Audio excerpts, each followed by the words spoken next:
June 22nd, 1941. Germany launches Operation Barbarossa, the largest land invasion in history. May 8th, 2021. Tower Defense Simulator releases this guy.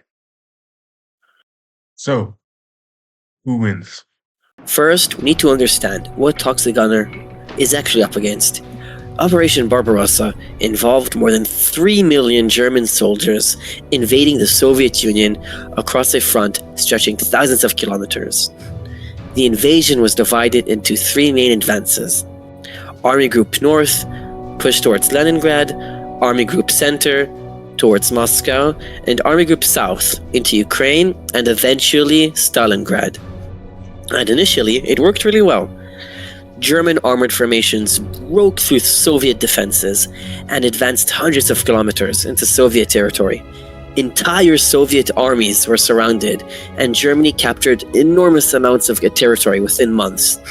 A major reason this worked was speed.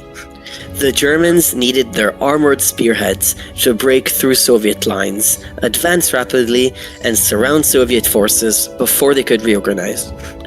There's just one problem. They now have to fight Toxic Gunner. But we're not using today's Toxic Gunner. We're using Prime Toxic Gunner. Toxic Gunner released on May 8th, 2021, and the original version was completely busted. Every time Toxic Gunner hit an enemy, it could reduce their movement speed by up to roughly 50%, which already sounds pretty bad, except there was a bug. The slowdown was permanent. Once something got poisoned, it could leave Toxic Gunner's range and just stay slow, forever.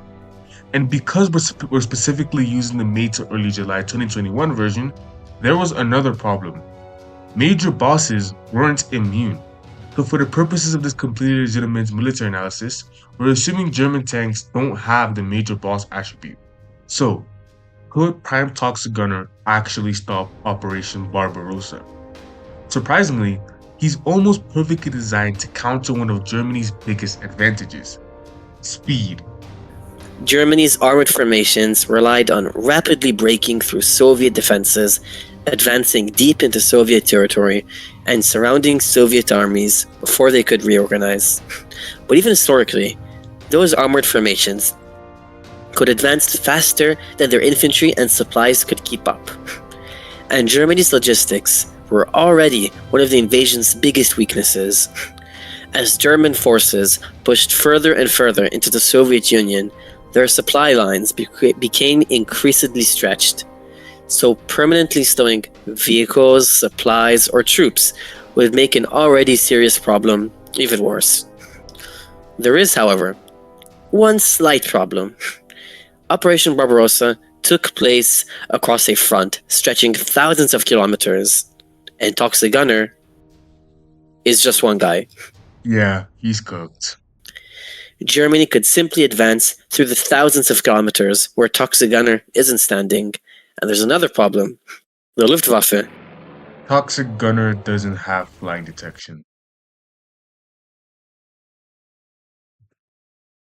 Oh. So Prime Toxic Gunner isn't single-handedly stopping Operation Barbarossa. The German army is simply too large, and the Eastern Front is way too big for one tower to cover. However, anywhere Toxic Gunner is deployed becomes a serious problem. His permanent slowdown directly attacks Germany's reliance on mobility while making its already difficult supply situation even worse. And historically, Germany failed to defeat the Soviet Union without having to deal with any of this.